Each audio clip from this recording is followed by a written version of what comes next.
So let's make m the subject of the formula. So m has to be the subject of the formula. So that means we have to rearrange this formula so that m can be on one side by itself, while others will be on one side. So if you look at this, the first thing we're going to do is to eliminate this 4. Eliminate this fraction. So what do we do? So usually the way I do it is, when it's a division sign, then you introduce the opposite of division, which is multiplication. So which means we are going to introduce multiplication. Multiplication will eliminate this 4, and one more thing again, whatever we do on this side, we do on this other side. So this becomes 4 times x equals to 4 times hm over 4.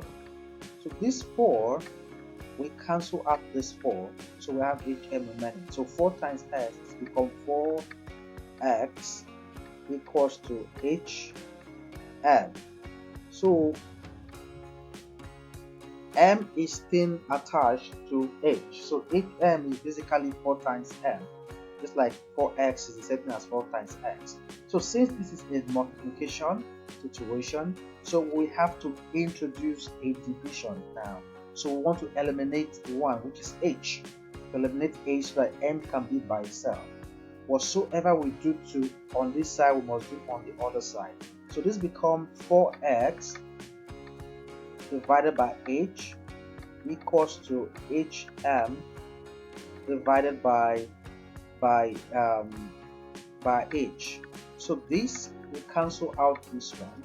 So nothing can cancel anyone here. So this becomes 4x all over h equals to m.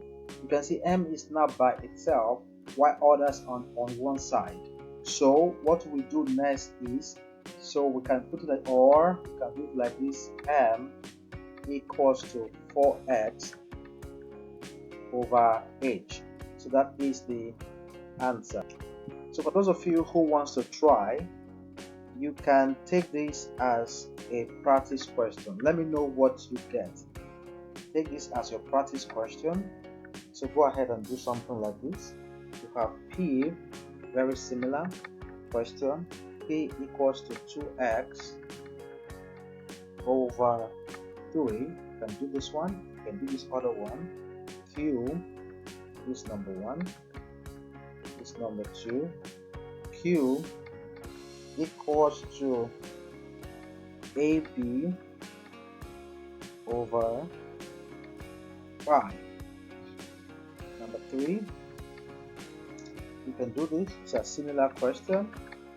Y equals to 4k over m.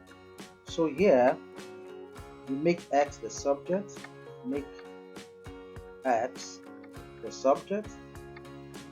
Here make b the subject.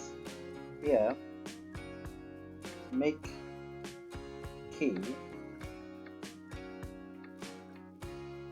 the subject. Make k the subject. So when you are done, please do go ahead and drop your answer on the comment section. Let me know if you understood this very one which I've solved. So please don't forget to like, subscribe, and follow for more math lessons. Thank you and God bless you.